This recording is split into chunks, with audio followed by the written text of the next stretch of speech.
Hi everyone, it's Knife22 here. I hope you guys are all well, and welcome to this very special chess video where I'm going to give you 5 tips to really help you improve your chess and to really get better at the game. These are tips which have personally helped me really improve my rating in the past couple of years being a chess YouTuber. So I hope you guys enjoyed the video. Let's get started. Okay, so the first tip I have for you is to recognize your style of play.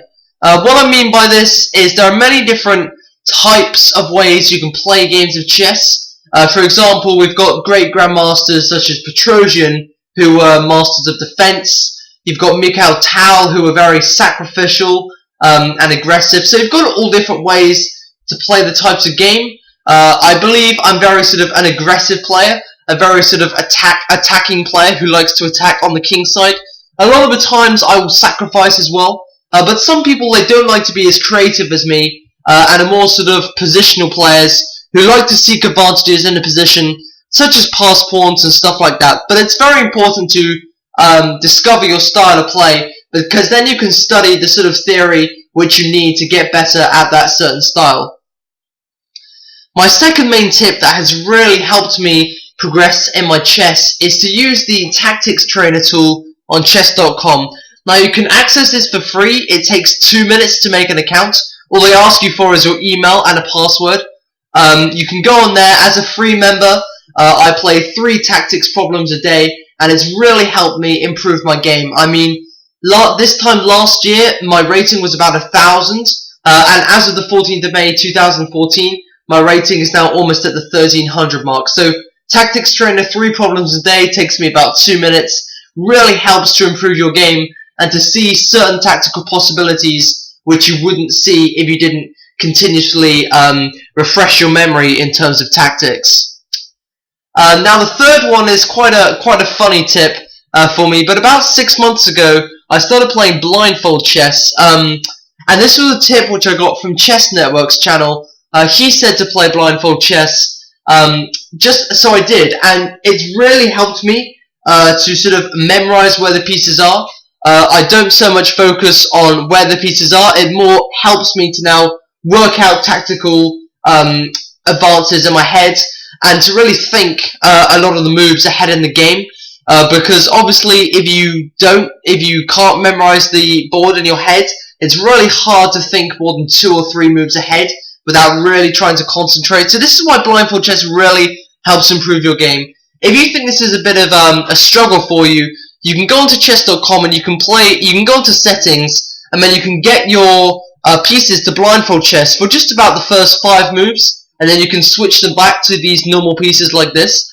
And then after you are comfortable with that, try 10 moves, 15 moves, 20 moves. At the moment I start struggling after about 20 moves, but eventually I promise you, you will be able to play a full game. And when you actually win your first game of blindfold chess against a real person, it is very, very savory, because obviously you don't know if they're playing blindfold chess or not. And once you've got to that stage, you'll see a rapid improvement in the rest of your game as well. My fourth tip is to experiment with all different styles of chess and to play different types of chess as well. What I mean by this is, you'll notice, especially on my Blitz videos as well, I've started doing the series where I try not to play the same opening over and over again. I sort of experiment with all different types of positions so that I can get my head thinking into all different types of play. So for example, I don't always play pawn e4, knight f3 and get into exactly the same structures in every position, because that's sort of just me knowing how to play the structures. I like to experiment with all different types. And also it's a really good idea to play all of the different categories. What I mean by this is playing 1 minute bullet through to 2 minute lengthy sort of chess.